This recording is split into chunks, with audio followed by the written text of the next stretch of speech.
My husband proposed a spa trip, which was supposed to be a fun excursion for just the two of us. However, he ended up bringing along our son and his wife, with whom I had an icy relationship. He did this without even asking me. After we arrived at the hotel, my daughter-in-law said to me, "You know, if you hate us that much, just sleep in the parking lot or something." She and my son continued to mock me, and my husband did nothing to stop them. Finally, I lost my patience. "Fine, have it your way. I'll sleep outside tonight. Goodbye." With that, I stormed out to the hotel parking lot and sat in the rental car. Eventually, I decided to go for a nighttime drive to clear my mind. I enjoyed my drive through the city until dawn, when I heard the screeching sirens of ambulances and fire trucks. I restarted my phone, which I had turned off to prevent more arguments throughout the night, and instantly received a tremendous amount of incoming calls from my husband and son. "Honey, where are you? What are you doing? Do you have any idea how many times I've tried calling and texting you?" My husband and son were in near hysterics at this point, yelling and sobbing at me over the phone about how their indoor smoking had caused a major fire commotion at the hotel. Throughout all of this, neither of them so much as offered the simplest of apologies to me. I was absolutely disgusted. So, when I had a chance to speak, I asked my husband, "Hey, which is more important to you, me or Eric and his wife?" "What? Where did that question come from? This is not the time to get into all of that." "No, trust me, I get it. It's all crystal clear to me now.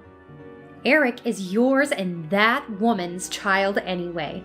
You don't care about me at all anymore." My husband and son both went dead silent, bewildered by my words. With the floor all mine, I slowly began revealing a secret. The secret that my husband and I had kept from our son until this very moment. My name is Lucy. I'm 46 years old. My husband, Ben, and I have been married for 20 years. We both work for the same toy manufacturing company. We have a son, Eric, who recently married his college sweetheart, Amy. To those around us, we seem to be a normal, happy family. But everything is not as it seems. One evening, when I was cooking dinner after work, I saw that my husband was in his office doing some research on the computer. "Ben, what are you up to in there?" Genuinely curious, I peeked into the office to see that Ben was scrolling a travel agency website. He looked back at me and said, "I was just thinking that it's past time we made some travel plans." I replied, "A trip? That sounds great!" I squealed in excitement. "You know, we're both always working, so we don't get many opportunities for a nice little vacation. I want to get out there and stretch my wings once in a while, don't you?" "Yes, I absolutely do." I've been thinking the same thing. Thankfully, we were entering our company's off-season, so it was easy for the two of us to take some time off. Just thinking about the trip made me so excited. My husband was helpful around the house right after we got married, but he eventually stopped doing housework altogether, saying he was always too tired after work. So I was left to do most of it myself. Working and doing all that housework was starting to get exhausting, but a trip like this would be just what I needed to relax and blow off some steam.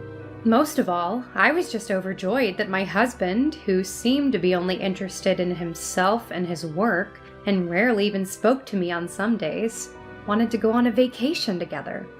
I've already started planning the trip, and it's going great, but there is something that I'm not sure I should even tell you. Something you shouldn't tell me? Well, now I really want to know. What is it? You probably already know where this is going, don't you? It's about Eric and Amy. Upon hearing the names of my son and his wife, my smile instantly faded. Yes, that's right. My son, Eric, has seemed to genuinely dislike me ever since junior high. He mostly ignores me when I call out to him, and on the rare occasion that he does respond, he says, "It's nothing, Mom," or "Don't talk to me."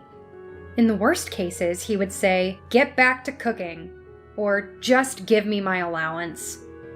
Sometimes he would even lock the front door of the house and put a chain on it so I couldn't get in. At first, I thought it was just a rebellious phase. You know, the kind that every kid goes through.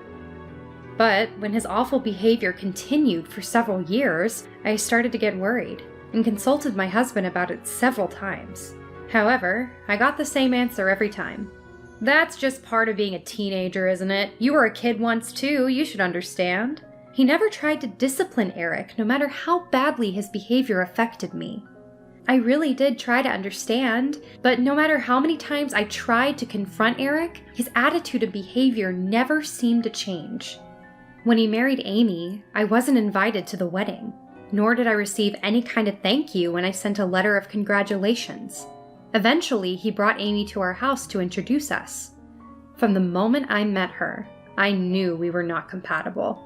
With her brightly dyed hair, pierced ears, gaudy makeup, and flashy clothes, she looked about as bold as she acted. Amy acted normally in front of my husband and Eric, but as soon as she was alone with me, she dropped the act. She sat there staring at me, glaring. Then she said, "No wonder Eric hates you." With those blunt words and hateful expression on her face, I realized that she was actually a perfect match for Eric. As you might have guessed, they had no children and seemed to be living, let's say, freely. Even though she hated me just as much as Eric did, they came by the house pretty often. Every time they came over, they did nothing but linger around and say abusive things to me, but they would often stay until dinner. Each time, I would do all the meal preparation and cleanup by myself. During dinner, he would always demand that I bring him additional drinks and snacks, no matter how much food was already on the table. It always hurt my feelings and made me uncomfortable. I rarely participate in conversations between the three of us, but I gave in the other day, and Amy spoke to me as if I were an idiot. "Why do you still work even though you're married?" she asked me. "I wouldn't be able to spend hours surrounded by a bunch of old men making toys." Mind you, Amy doesn't work because she insists on Eric providing for her. But it seems that Amy has a strong habit of slacking off and wouldn't last long even if she did find a job. I sighed as Amy happily talked about skipping work at her old part-time job. Unable to bear such selfish and arrogant behavior from the two of them, I once again asked my husband for advice, to which he said, "Eric is still growing out of his rebellious phase, and maybe he is a bit troubled, but surely Amy isn't so bad, right?" "Amy treats me like a housekeeper just like Eric does. I have a job too, and my body can't take it." "Well, I'm sorry, but I can't do anything about that." There was plenty he could do about it if he wanted to, but my husband was obviously just trying to avoid the conversation. Eventually, Eric and Amy stopped coming over. I don't know why exactly. Maybe they just didn't want to see me anymore, or maybe they decided they were financially stable enough not to need to depend on me for free dinners several nights a month. All I knew was that they weren't coming over anymore, and I wasn't having to deal with their arrogant behavior. However, it seemed like Ben was still meeting up with them pretty often. Sometimes Ben would come home and I could instantly smell Amy's perfume and the cigarettes she and Eric smoked together. I have asthma, and secondhand smoke could kill me, so I always begged Eric and Amy not to smoke in the house when they came over. Even though I wished things between Eric and I could be different, as complicated a feeling as it was, I felt peace by not having to see him and his wife. Above all else, I just couldn't bear their abuse anymore. Because of this, I tried my best to persuade my husband not to bring Eric and Amy along for our vacation. Ben finally relented, and I was beyond relieved. We decided on Miami as the destination for our spa trip. I looked at the guidebook every day, bought new clothes, and waited impatiently for the day to arrive. However, I had no idea what unwelcome surprise awaited me. On the first day of our spa trip, suitcases in tow, we arrived at the airport to leave for Miami.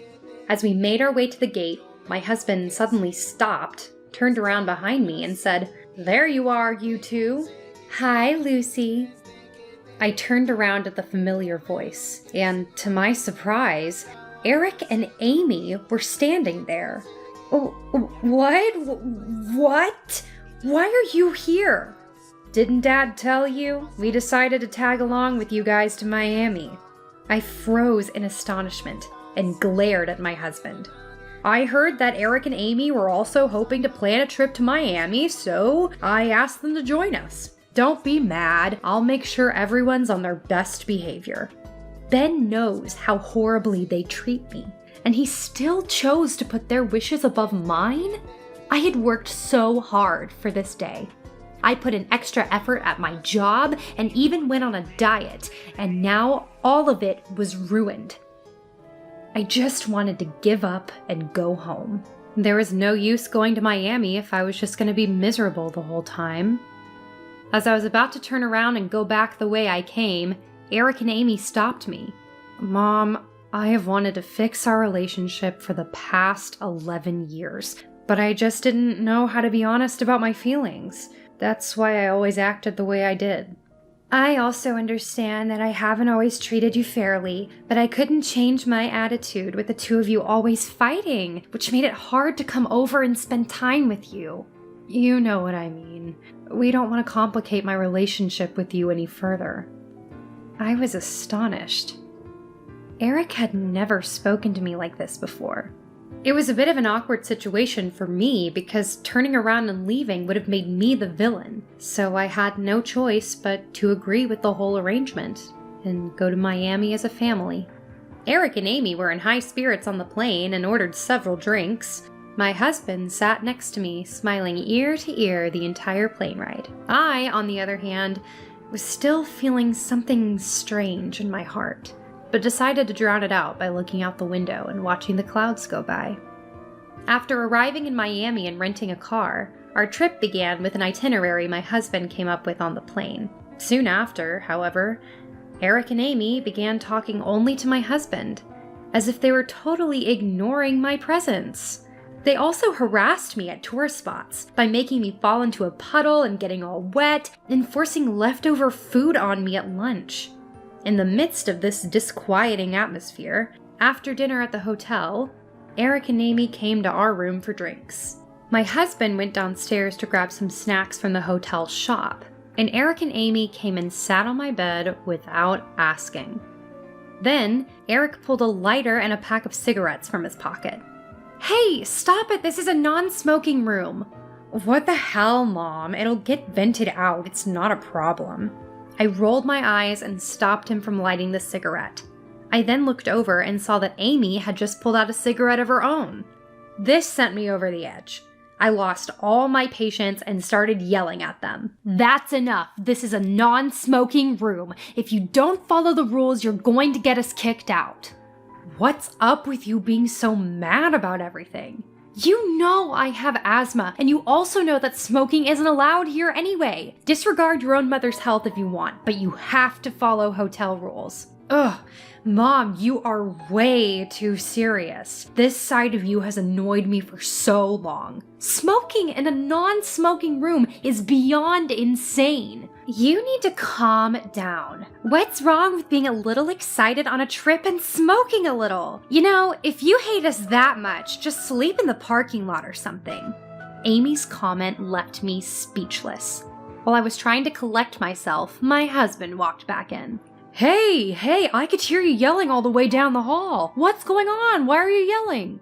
I can't do it anymore. I can't be with these two anymore. Lucy, what's wrong? They're trying to light their cigarettes even though they know this is a non-smoking room. I begged you not to invite them so many times. Why did you let them come with us? It's unbelievable. The feelings I spent so long suppressing overflowed with tears. Eric and Amy looked at me with condescending smiles. You are so annoying, Mom. You're acting like you're better than us. You won't even take a sip of alcohol. You're not even trying to get along with us. At Eric's words, I finally felt something burn out in my heart. Fine, have it your way. I'll sleep outside tonight. Goodbye. Hey, Lucy, stop! I quickly gathered up my valuables and phone and stormed out the room. At that moment, my husband panicked and grabbed my arm to stop me, but I shook him off. "Shut up! Don't follow me! Leave me alone!" With hurried steps, I left the hotel and headed for the parking lot. There was no sign of my husband following me. I got into the parked rental car and drove around Miami that night to clear my head. I had a bad feeling about this vacation from the moment I agreed to let Eric and Amy come with us. It turns out their feelings about me hadn't changed at all. My husband's hadn't either. Even though I tried so hard to persuade him not to, he still offered to bring Eric and Amy along without my permission. After this incident, it would be difficult for me to resume any kind of relationship with the two of them. And on top of that, there was also the secret about Ben and Eric that I was desperately trying to keep to myself. The more I thought about it, the angrier and sadder I felt. So I continued driving, trying to calm myself down. As I continued my drive through the beautiful night view of Miami Beach, I finally started to calm down. I grew exhausted from driving for so long and decided to park the rental car in a beach parking lot to take a rest.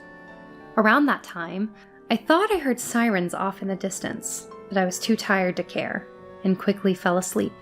The next thing I knew, it was morning, and I was greeted by the beautifully glistening ocean, illuminated by the sun. After having breakfast at a restaurant by the sea, everything suddenly came flooding back to me, and I took out my smartphone. I had turned my phone off when I left because I didn't want to hear my family's antagonizing voices or even read their texts. Now that I was feeling more calm and collected, I wondered what my husband and the others were up to now, so I turned it back on. I found that I had received a tremendous number of phone calls and texts since 11 p.m. last night. The number was no less than 30 or 40. Immediately after the dozens of notifications popped up, I received a phone call from my husband. "Honey, where are you? What are you doing? Do you have any idea how many times I've tried calling and texting you?" Ben was half yelling, half crying. "What do you mean? I just had breakfast at a restaurant on the beach." "What? You're seriously out enjoying a relaxing breakfast while we're in a crisis?" Eric's voice was also enraged. "What do you mean by crisis?" "I mean just as the word says. After you left, the three of us had a small party with cigarettes, wine, and snacks, and before I knew it, we all fell asleep. And when I woke up, the whole room was filled with smoke." "What? Was there a fire?" "That's right. From the looks of it, Eric and Amy never put out their cigarettes." "Is everyone all right?" "It was a minor fire, but fire trucks were rushing in and all the other people in the hotel had to be evacuated, and we're being blamed for causing it. Amy got slightly burned and was taken to the hospital, and now Eric and I have to go to the police station for questioning and apologizing to the hotel staff." "Oh, so that's what the sirens were about last night." My husband tried to say something else, but it was hard to understand since he and Eric were both in near hysterics. It was something along the lines of, "The two of us can't leave, so can you just go to the hospital where Amy is and stay by her side until we can make it there?" What? Without a single word of apology to me, he put his son's life first. Just like always, I was almost certain that he would never change. That is why I gave my husband one last chance and asked, "Hey, which is more important to you? Me or Eric and his wife?" "What? Where did that question come from? This is not the time to get into all that." "Well, that's all I needed to hear. Goodbye." I was truly disgusted by my husband and how easily he threw away his final chance. "What do you mean, goodbye? Don't act stupid at a time like this." "No, trust me, I get it. It's all crystal clear to me now. Eric is yours and that woman's child anyway. You don't care about me at all anymore." What? That woman's child? Me? What exactly do you mean?" Both Ben and Eric were stunned by my words. I took a breath and slowly began to reveal the secret that my husband and I had kept from our son until this very moment. "Eric, you are the child of your father and his lover." Eric was absolutely mortified by these words. And while Ben became even more flustered, I began explaining everything.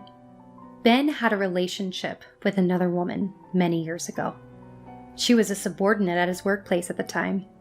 When I found out, the lover's belly was already getting bigger, and the woman cried to me, telling me that she would give me the child and begged me not to charge my husband for alimony and destroy his reputation. I thought she was the worst person to have ever lived. But at the same time, I was very distressed. The baby was too far along to be aborted, and I felt sorry for the child that she would eventually give birth to and leave at an institution. So, I decided to take in the child and did not charge my husband for alimony despite his unfaithfulness. But her workplace eventually found out about the affair, and she was fired. My husband's role in the affair was also exposed, but he received less publicity because he was the one raising their child. I also decided to raise the child as my own, even though we're not related by blood. Eric's rebellion started when he was in junior high. At first, I tried to think that it was normal behavior for a teenager, but it continued through high school and even into college, and it got worse and worse every year. All this time, I knew that Eric was the child of another woman, but I could not find the right way or time to tell him. Perhaps I just didn't want him to know the truth, because I was bound to him and his father out of love, and had raised him as my own for so many years. When I explained all of this to Eric, he shouted over the phone in pure shock. "How is this even possible? I'm the child of another woman? It's old and worn now, but there is proof. Do you want to see it? I make sure to keep it with me at all times because I know your father would destroy it if I left it at home." "You're lying! You're saying you're not really my mother?" "I'm telling nothing but the truth. I've tried to be a real mother for so long, but I can't do it anymore. I guess we have had such a hard time getting along because your blood actually belongs to that cheating mistress of your father's." Hearing my words, Eric grew completely silent, as if he had nothing to say in return. My husband broke the silence by verbally attacking me. "You promised never to tell him." "Maybe I did, but promises don't matter between us anymore. Just be thankful that I put up with you for 24 years. Goodbye." My husband continued to scream at me, but I hung up the phone and quickly blocked him, along with Eric and Amy for good measure. After that, I returned home after enjoying the Miami trip alone without ever going back to the hotel or hospital. I then packed up my belongings and brought everything to my parents' house, prepared the divorce papers, and sent them to my husband. Afterwards, a colleague at work told me what happened to the 3 people I used to consider family. He told me that the police had berated them for a long time about smoking in the non-smoking room. Then, the hotel demanded a large amount of compensation from them for property endangerment and causing a disturbance. Ben, Eric, and Amy would have to somehow come up with that large sum of money on their own. Later, with the help of a lawyer hired by my parents who heard about the situation, Ben and I quickly finalized our divorce. Furthermore, word of our separation quickly spread throughout our workplace, and Ben, who was not performing as well as he used to, quietly resigned. I heard that Ben was unable to find a new job, borrowed money from all kinds of acquaintances, and finally went broke. Eric's income and mental state have, apparently, also become unstable due to this incident. He and Amy have been arguing every day and are deeply unhappy in their marriage due to the stress of their increasingly difficult life. As for me, I found myself completely absorbed with the beach's charm, and now I go back to Miami several times a year with my parents and friends. My work life is better than ever, and my hard work is being recognized more than ever before without Ben around to steal my thunder. I have been appointed as manager of the accounting department.